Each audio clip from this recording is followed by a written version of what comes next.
Hi, my name's Stephen Mansfield, and I am not a bartender. Believe me, you don't want me pouring your beer or mixing your drinks. But I did write a book called In Search of God in Guinness. Let me ask you a question.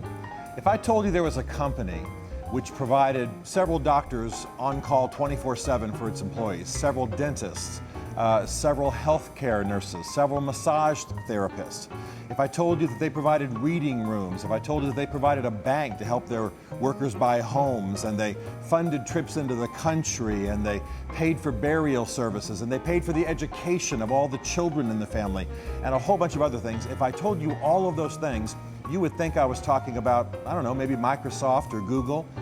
But in fact, I'm describing the company called Guinness. Yes, the beer company.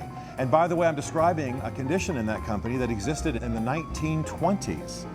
Those decades ago, Guinness was already taking care of their employees in a way that is really radical by modern standards, even though some companies are attempting to aspire to that standard. So decades before modern companies were being proactive and socially concerned about their employees, Guinness, the beer company, was taking care of its employees. And by the way, they weren't just taking care of their employees, they were pouring millions of dollars into alleviating poverty in Ireland and other countries. Well, that's why I've written this book called In Search of God in Guinness. I love the Guinness story, the story of the beer, the story of the family that made such a difference for 250 years. But I also love the undergirding of faith that was there. The founder, Arthur Guinness, was influenced by John Wesley and really gained a social conscience through that movement happening in England. And so all down through the centuries, the Guinness people have not only produced a marvelous beer, 10 million pints consumed every day in the world, but have also been actively social and socially conscious in a way that is really astonishing.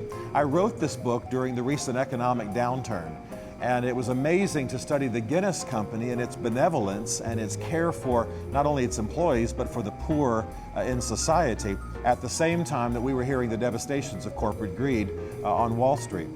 I think this story is fascinating. I'm not only thrilled that it's a story about beer, unashamedly, happily talking about beer, the history of beer, the history of faith and the church and beer, what beer has meant to society, even the amazing role that beer has played in early American history, the stuff they don't tell you in the textbooks. So the Guinness story is not just a ripping good yarn about beer, it's also a great story of an alternative corporate culture and about how wealth can be used for social good and for the glory of God.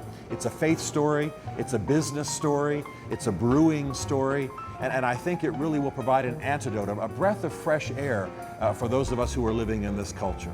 So get it, read it, enjoy it, and live it.